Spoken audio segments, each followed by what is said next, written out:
Que bom estarmos juntos em mais um Visita na Record. No programa de hoje nós vamos falar sobre melanoma, o tipo mais agressivo de câncer de pele. Uma especialista fala sobre a importância da prevenção e do diagnóstico precoce da doença. E com a chegada dos dias mais frios do ano, nós vamos conhecer o trabalho da Secretaria de Assistência Social de Ribeirão Preto para saber como é que eles atendem as pessoas em situação de vulnerabilidade. E tem ainda o novo medicamento aprovado pela Anvisa que tem sido utilizado para tratamentos de emagrecimento na Fisiofora. Fique com a gente, o Visita na Record já começou.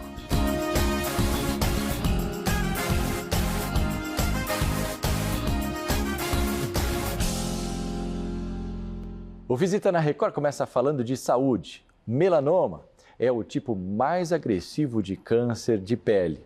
E por isso especialistas são unânimes em alertar para a importância de prevenção, né? E também do diagnóstico precoce da doença, que pode ter mais de 90% de chance de cura quando detectado no início. E para falar sobre esse assunto, eu recebo aqui a médica dermatologista Raquel Renaud, que está aqui com a gente. Seja bem-vindo, obrigado pela visita. Obrigado a você. Vamos lá, doutora, para a gente entender, melanoma, uma palavrinha meio estranha, mas que pode ser perigosa, mas ao mesmo tempo a gente tem que ficar atento com ela, né? Isso mesmo, o câncer melanoma, quando diagnosticado precocemente, ele tem grandes chances de cura, mas também quando demora no diagnóstico, pode ser mortal. Tá, vamos entender então, como uma pessoa leiga, ela consegue identificar esse melanoma?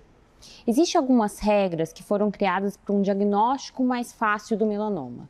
A regra principal mais usada é A, B, C, D, E. São alguns sinais, 5 sinais importantes, sinais que você deve ficar de olho nas lesões, né? As pessoas devem ficar de olho nas lesões para ver se é um melanoma ou não. Então, o primeiro sinal, a letra A, ele diz em questão da assimetria da lesão. A letra B, as bordas irregulares. A letra C, múltiplas cores. Peraí, vamos lá. A letra A, assimetria. Letra B, bordas irregulares. Bordas irregulares. Você vai olhar alguma coisa ali e observar isso. A assimetria, você vai dividir a lesão no meio. Se essa lesão for muito diferente de um lado para o outro, ela é assimétrica. Tá. As bordas, ela quer dizer em questão de como ela esmaece. Se essa borda for irregular, ou seja, uma área ela está mais escura, ela não esmaece, a outra está esmaecendo, tem que ficar um pouco mais de olho. Ok, próximo. C, cores, múltiplas cores. Então, se ela tiver um marrom, um preto, uma parte mais branca, são 3 cores, você tem que ficar mais atenta. Entendi. Diâmetro, então uma lesão maior que 6 milímetros. É um sinal importante que deve ficar mais atento.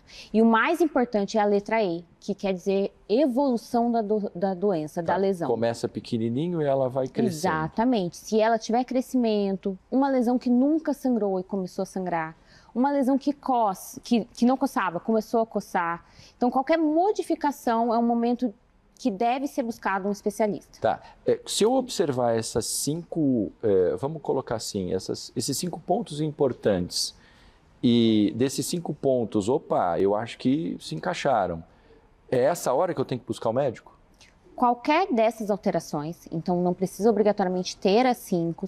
Então, por exemplo, uma lesão que você tem só assimetria, já é um ponto de atenção. Ah, então qualquer um desses 5 itens, se eu observar ali, a recomendação é buscar mesmo um especialista. Perfeito. E mais de um item é mais ainda alarmante. Tá, então se eu deixar para o 5º, vamos dizer assim, que eu já fui um pouco negligente, né? Exatamente. Outro ponto importante de alarme, que as pessoas muitas vezes negligenciam, e é um dos fatores de risco principais do melanoma, é a história familiar de primeiro grau. Então, se você tem um pai, uma mãe, uma avó, alguém que teve melanoma, você deve ficar um pouco mais atento. E claro, branco, loiro, de olho claro, e aqueles pacientes que têm muitas pintas. Então, esses pacientes, eles têm um risco maior de ter o melanoma. Doutora, se a gente for observar no corpo, há diferença entre homens e mulheres, onde mais aparece em homem, onde mais aparece em mulheres? Sem dúvida. No tórax, né, na parte dorsal superior no homem, e na região da panturrilha da mulher é a área onde mais acomete o E melanoma. idade? 50 anos é a idade do melanoma. Tanto para homem como para mulher? Exatamente. Tá, mas isso não quer dizer que possa aparecer antes, né? Sem dúvida, a gente tem casos de muito antes, a partir dos 30 a gente fica um pouco mais atento, ainda mais para quem tem esses fatores de risco, mas 50 é o que tem mais relato. Não sei se é hábito das pessoas fazerem os exames rotineiros. Ah, vou fazer um exame de rotina. Incluem dermatologistas nisso? Sim, a regra é uma vez por ano avaliar as lesões de pele, as pintinhas. E lógico que isso é para a população geral. Quem tem maior risco tem que passar com maior frequência. Então, a recomendação é ele fazer aquele exame de sangue, aquela rotina tal, incluir o dermatologista também nesses exames, porque é fundamental. Todo mundo deveria passar uma vez por ano. Uma vez por ano. Doutora, para a gente poder finalizar e até passar uma informação importante, vamos tranquilizar as pessoas, né? Ah, eu achei, peraí, se encaixou nesses 5 pontos que você colocou aqui, nesses 5 itens, preciso ficar preocupado? Bom, o câncer de pele é o câncer mais comum no Brasil, conforme o INCA. Então, é sempre importante essa atenção da população brasileira. O dermatologista, ele vai entrar, ele é capacitado para diagnóstico, prevenção e tratamento do melanoma e todos os outros tipos de câncer de pele. Uma avaliação geral da pele, uma vez por ano, mesmo quem nunca teve um câncer de pele, é importante, é necessária, e muitas vezes o câncer de pele, ele pode parecer uma pintinha simples, silenciosa, e que a prevenção, o diagnóstico precoce pode salvar a vida desse paciente. Olha que importante, o melanoma mata, né? Mata. E isso que é importante a gente poder alertar, e por isso que nós trouxemos a dermatologista, a Raquel Renaud, para falar com a gente. Doutora, então a recomendação é essa para a gente poder finalizar. Busquem os seus médicos de confiança e incluam aí dermatologistas nos seus exames de rotina, né? Perfeito. Muito obrigado pela sua visita. Com a chegada do inverno, a queda nas temperaturas aumenta a preocupação com a população em situação de rua, que enfrenta ainda mais riscos nos dias de frio intenso, inclusive. Em Ribeirão Preto, 3 casas de passagens devem ser criadas para atender quem precisa. E para falar sobre esse assunto, eu recebo aqui o secretário de Assistência Social aqui de Ribeirão Preto, o Júlio Balheiro. Júlio, muito obrigado pela visita. Eu que agradeço, né, estar aqui nesse momento tão importante para estar divulgando para a população o que a Secretaria está fazendo até o presente momento. É sempre uma preocupação, né? Temperaturas muito baixas e a gente tem vivido um pouco isso. De manhã muito frio, depois o dia vai aquecendo, mas para as pessoas que vivem nas ruas é um grande desafio, né? Uma questão de sobrevivência. Como é que a Secretaria de Assistência Social vê e auxilia essas pessoas? Pagliani, a gente tem um sistema que nós chamamos de protocolo de baixas temperaturas. Atinge 13 graus e vai diminuindo, então nós já temos esse sistema em alerta. O pessoal da abordagem faz o trabalho já diariamente, 24 horas por dia. Aí, nesse sistema, o que acontece? O Centro Pop abre mais cedo, às 7 da manhã, serve o café da manhã e fecha às 19 horas com caldo. E eles têm as casas de passagem, né? Masculina e feminina, no caso, para fazer a pernoite deles. E eles retornam no outro dia para o Centro Pop para tomar esse café. Nós distribuímos também cobertor, né? Como tem várias situações aí que vocês já sabem, cobertor para quem ele não deseja, tem uns que não querem o serviço da prefeitura, da assistência. Então a gente distribui o cobertor para ele ficar ali. Mas a gente faz todo o possível para estar levando para as casas de passagem, dando o melhor para eles. É isso, exatamente isso que eu ia perguntar, porque você não pode obrigar a pessoa a ir, você disponibiliza. Como é que é essa abordagem e como é que é a aceitação deles? Muitos aceitam ou não, ou eles preferem mesmo ficar na rua? É um desafio, né? Sim, é um desafio muito grande que nós temos. Por quê? Quando é feita a abordagem, é feito todo um sistema ali de convencimento para ele. Porque muitos não querem, eles querem a rua, ele quer ficar onde ele está, porque é mais confortável. Mas nós temos o serviço da prefeitura, da assistência, que dá essa assistência, vamos dizer assim, para eles, para evitar que fique no frio. Porque o frio da madrugada é o pior que tem. Nossa, né? É horrível. Se está a 10 graus, a sensação térmica vai para 7, 8 graus. Então é muito frio de madrugada. E nós colocamos à disposição deles todo esse sistema de protocolo que a gente tem. Mas é mínimo aqueles que não querem ir. Tá. Uma das coisas que me gera uma dúvida também, porque muitas vezes essas pessoas acabam vivendo com animais, por exemplo. A gente não pode descartar, né? Porque às vezes tem sempre um cachorrinho do lado e tal. Nessas casas de passagens, vocês têm regras, vocês têm alguns critérios, não é? Como é que fica quando existe essa questão? Não, nós temos uma casa de passagem que aceita, que abriga os pets. Inclusive, teve um vereador recentemente que fez até uma matéria com isso. Então, nós temos a nossa preocupação também não é só com a população de rua, é com o pet que acompanha ele, com a pessoa. Então, tem casa de passagem nossa que aceita o pet junto e ele vai junto. Né? Ele vai junto com o homem, com a mulher, no caso, para essas casas de passagem. Ele acompanha. Isso é fundamental, né? Sim. Porque, querendo ou não, quanto mais situação que você dificulta para ele, menos ele vai querer aderir, né, à ajuda de vocês. Né? Nós tentamos facilitar de todos os jeitos, né? Então a gente coloca à disposição os serviços que a gente tem da prefeitura, o Centro Pop, que é feito o serviço de abordagem, comida que eles têm, roupa que eles recebem no Centro Pop, todo o tratamento digno de uma pessoa eles têm. Então, esse poder de convencimento que a gente trabalha para estar convencendo eles a estar usando esse serviço nosso. Agora, vocês conhecem a realidade deles? São pessoas realmente de Ribeirão Preto? São de fora? Porque também é isso, né? Às vezes as pessoas vêm para cá, ficam aqui e, querendo ou não, a prefeitura precisa ali entender, né? Da onde você vem, o que você está fazendo aqui, como é que vai ser? Sim, eu já tenho essa realidade, inclusive em uma das abordagens que eu até participei. Eu quero participar por causa disso, para entender o que está acontecendo. E o que aconteceu? Um era daqui, inclusive ele falou que o problema era com a família.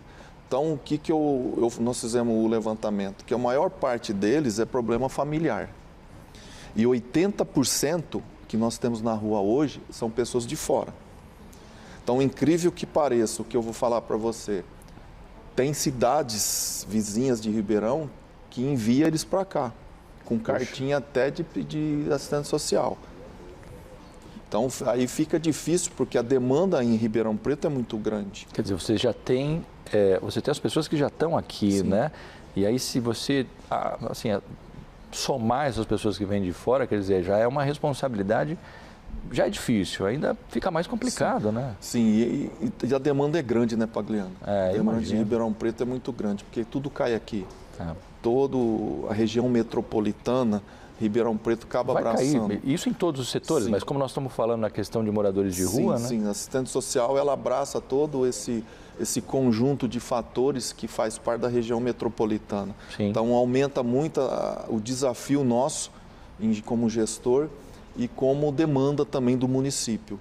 Então, o prefeito Ricardo Silva, ele até abriu um edital, solicitou isso para nós, para estar abrindo mais número de casa de passagem. Era a próxima pergunta que eu ia fazer, sim, inclusive. Nós temos 150, inclusive o edital está valendo aí, e provavelmente deve fechar aí no mês que vem, mais ou menos, para 150 vagas. Telefone 161, se de repente você verificou no seu bairro que tem uma pessoa, está frio, e você vê que aquela noite vai fazer, né, vai ter uma baixa temperatura, aciona 161, que a equipe então deve se programar para poder fazer esse atendimento. Sim. Júlio, para a gente poder encerrar, que mensagem que você passa, a orientação até para conhecimento da população?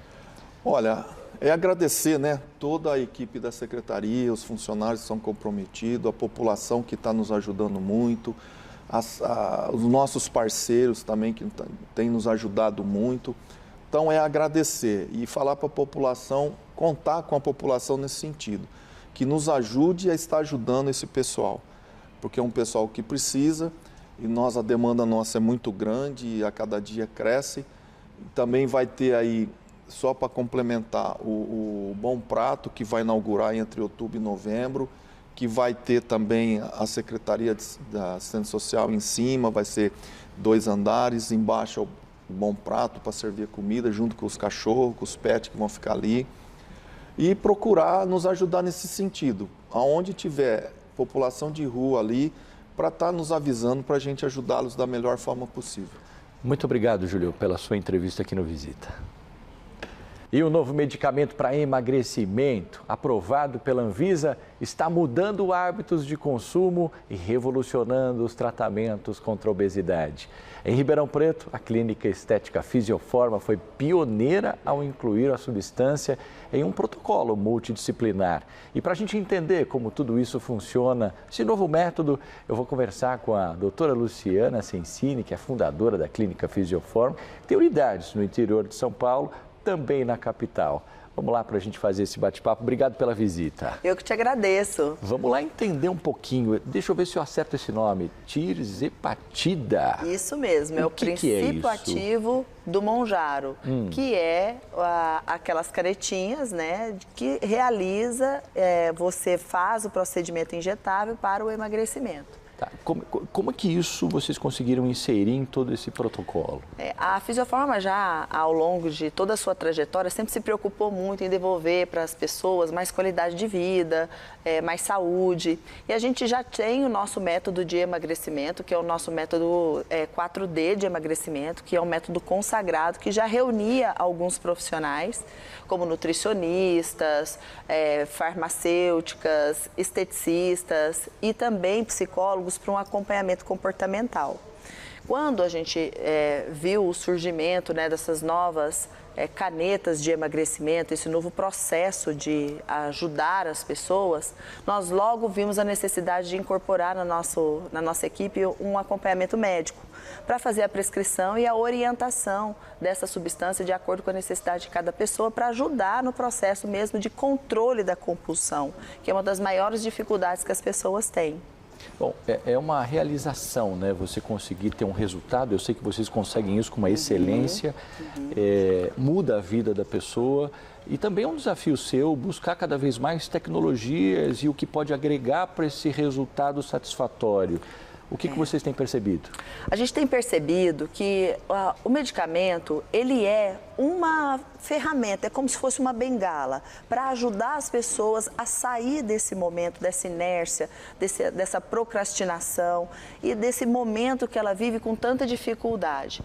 Então, o medicamento, ele é uma das pernas do método, ele é uma substância que é muito boa, ele vem para ajudar, auxiliar, mas como toda muleta, ela deve ser usada com muita cautela e por um período. Isso é importante a gente falar, né? Exatamente, porque o que faz a pessoa emagrecer é uma mudança de comportamento. E não adianta nada o medicamento se a pessoa não mudar esse comportamento.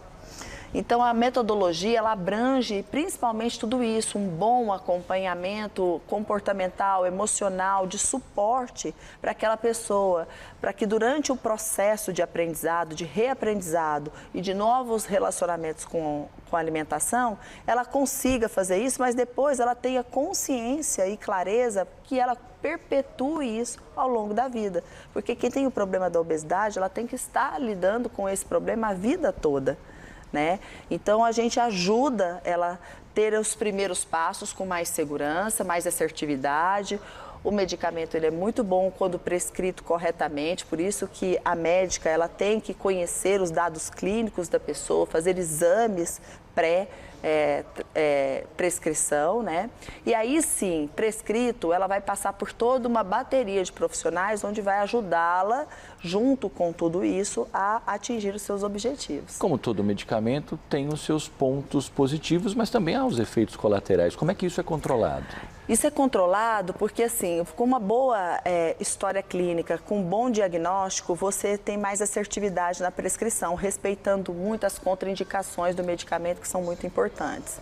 Pessoas que já tiveram histórico de câncer de tireoide, pancreatite, ou até que estão pensando em engravidar ou estão amamentando, elas devem evitar qualquer tipo de substância, inclusive essa.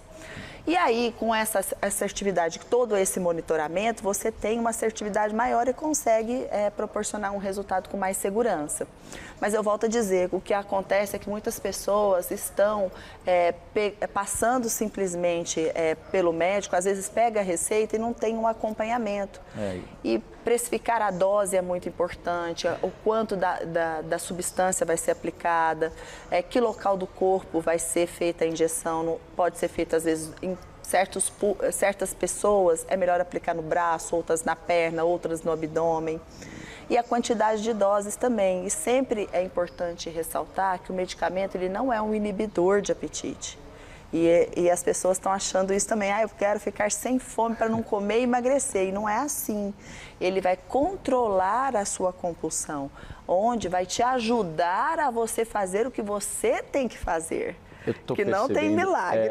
Então, eu tenho percebido muito nesse bate-papo, nesses poucos minutos que a gente tem falado aqui, que há uma preocupação muito grande com isso, porque você lida com isso, você sabe, o desejo das pessoas de emagrecer, o desejo de sair daquela obesidade, porque isso muda a vida como um todo. E muitas vezes as pessoas estão dispostas a tudo e não medem os riscos. É verdade. E aí vão buscando essas alternativas que muitas vezes, num primeiro momento, pode ser satisfatório, mas estão esquecendo que tem as consequências. E é isso que você está alertando aqui, né? É exatamente isso, muito obrigada. É exatamente isso que a gente veio, e eu agradeço muito o seu convite por exatamente poder esclarecer isso para as pessoas. Porque nada é um milagre, tudo vai exigir com que você mude o seu comportamento, a sua atitude diante do alimento, que você faça o que tem que ser feito.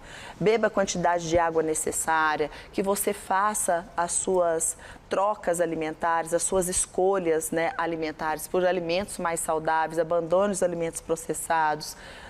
Você tem que fazer a sua parte. Né? Exatamente. Como um todo, né? A mudança de hábito é que vai garantir com que você emagreça e permaneça magro. E fazer atividade física é extremamente importante, porque como você tem um emagrecimento acentuado, acelerado, você precisa preservar a parte muscular. E isso é muito importante, e as pessoas adquirirem a consciência que ela tem que fazer não só uma caminhada, uma atividade, mas ela tem que fazer musculação também para preservar a parte muscular. Você está vendo como que é? Para você que está acompanhando a gente, a Luciana está dando uma oportunidade de coisas que vão surgindo, medicamentos que vão surgindo para a gente ter eficácia no que a gente quer, né? No nosso objetivo. Mas tudo isso tem que ser feito com muito critério e com responsabilidade, né? Exatamente. Porque vida a gente só tem uma. E o ser humano, ele às vezes não se autovaloriza o suficiente para ele não se permitir a cair e se colocar em situações que às vezes podem ser irreversíveis, né? Então, o amor próprio faz com que a gente faça boas escolhas por nós mesmos. E, às vezes, a pessoa está tão desmotivada e frustrada que ela acaba sendo encantada pelo canto da sereia. Mas as coisas não são assim. A gente precisa, em primeiro lugar, respeitar a si mesmo, entender que você tem um grande valor e que você precisa de acompanhamento de vários profissionais para que você tenha, finalmente, o seu emagrecimento no tempo necessário e que você vai caminhar para o sucesso à medida que você vai fazendo todas as ferramentas que nós oferecemos aos nossos pacientes. Não adianta se auto-sabotar, né? Não, segue o processo e confia no processo que vai dar tudo certo. A gente trouxe vários resultados de várias pessoas também que participaram do nosso método, que tiveram esse emagrecimento, para mostrar aí para as pessoas que isso é possível, desde que você faça tudo com muita segurança e muita consciência. Sabe quanto que a Ju eliminou aqui com a gente? Olha, pessoal, a Ju, ela saiu do pós-parto com 102 quilos. Veio até a clínica pesando 90,5 quilos. E hoje ela tá com 65, meu amor. Ela eliminou 25,5 quilos. Se você fizer a sua parte, você pode ter certeza que você vai alcançar o seu objetivo. Obrigado mais uma vez, Luciana. Obrigada, querido. O Visita na Record fica por aqui e, como a gente sempre lembra, você pode rever as entrevistas de hoje no nosso canal da Record Interior, no YouTube e no portal R7. Siga a gente também nas redes sociais, @Record Interior SP. Obrigado pela sua companhia. Até a semana que vem.